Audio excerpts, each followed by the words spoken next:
We're finding more about the gruesome murders of 9 people in just a city outside of Tokyo.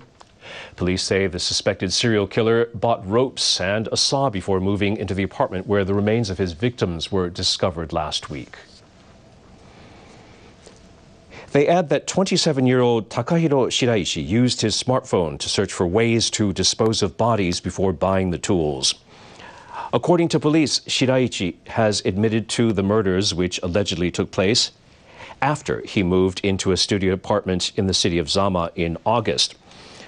So far, he's charged with suspicion of abandoning a corpse, but more charges are expected.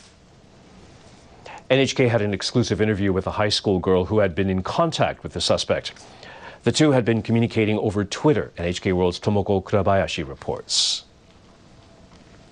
I was stunned that I had been talking to somebody so scary. The 15-year-old says she first got in touch with Takahiro Shiraishi in September. She says she was having trouble at home and school. That's when she turned to Twitter.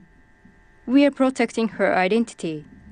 In a post, she asked if anyone was willing to die with her today, adding the hashtag suicide recruitment. Minutes later, she got a reply from an account with the username Hanging Pro, saying he could be of some help. The two began exchanging direct messages. He told me a list of things I would need to kill myself, like a rope, a towel, and medicine. And then he asked me if I wanted to see him. His messages were frequent, every few minutes asking if she wanted to meet him. I didn't have anyone around to listen to me, so I just wanted to talk to anybody who would. The messages continued for 2 weeks. Then, she says her situation improved. Life got better. So she stopped replying. When Shiraishi was arrested, she recognized his Twitter profile picture on the news.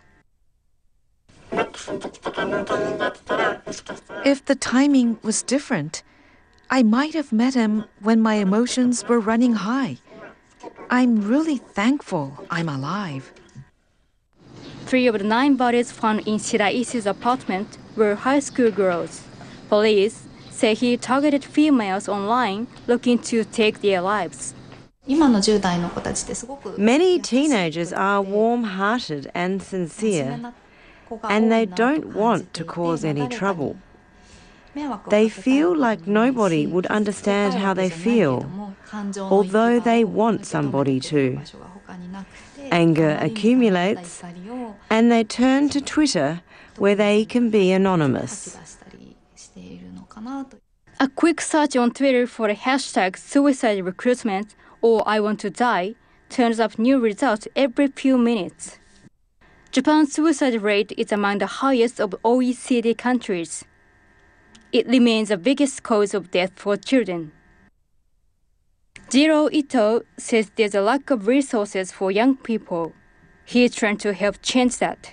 Whenever someone searches I want to die or other keywords involving suicide, his website oba-japan.org is a top result.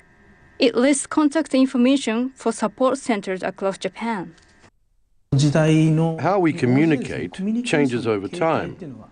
So, supporters and organizations need to be able to adapt to meet their needs. Ito says the first step can be the most difficult, reaching out for help. He wants to make sure when people do, it's in a safe environment. Tomoko Kurabayashi, NHK World, Tokyo.